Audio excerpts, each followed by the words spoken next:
So I was an ROTC student, which is how I ended up in the Marine Corps.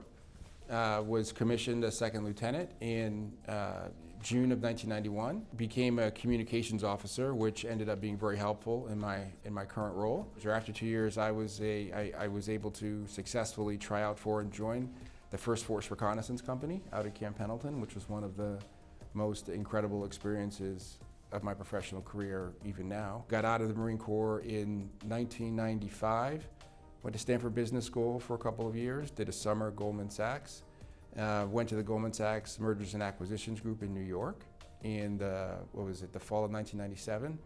Initially working in the aerospace defense team. It was a small team, just given my background. They thought that was a good fit.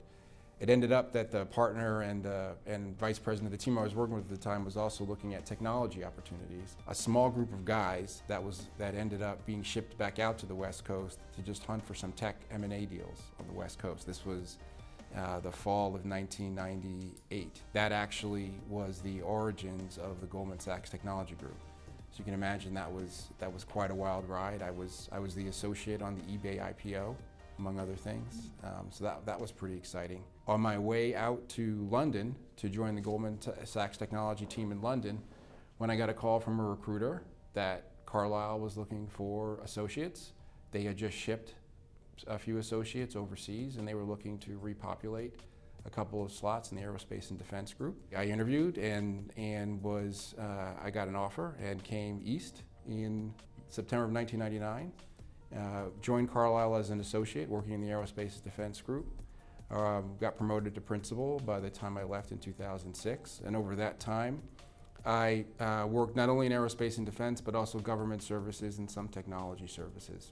I left Carlyle in the spring of 2006 to join my father at TWJ Capital, where we focused on initially investing and trying to bridge the gap between earlier stage, kind of seed stage, pre-Series A type investments, and late where the investors were, angels, individuals, and bridge the gap between those types of investors and later stage institutional investors.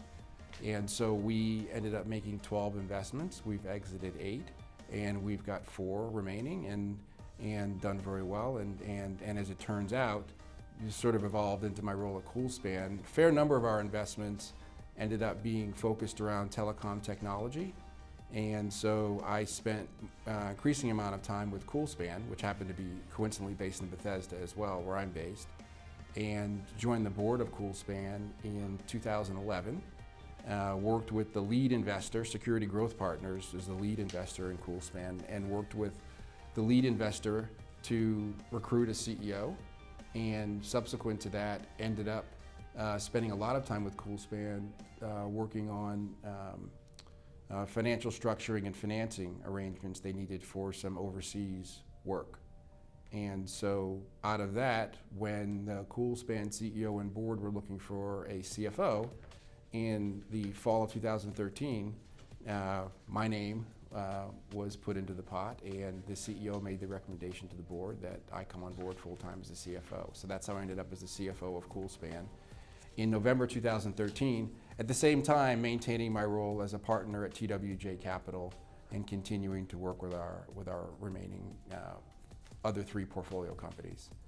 And so then fast forward to, what was it? It was November of 2014. Well, through 2013, I not only had finance, but became VP of Finance and Operations.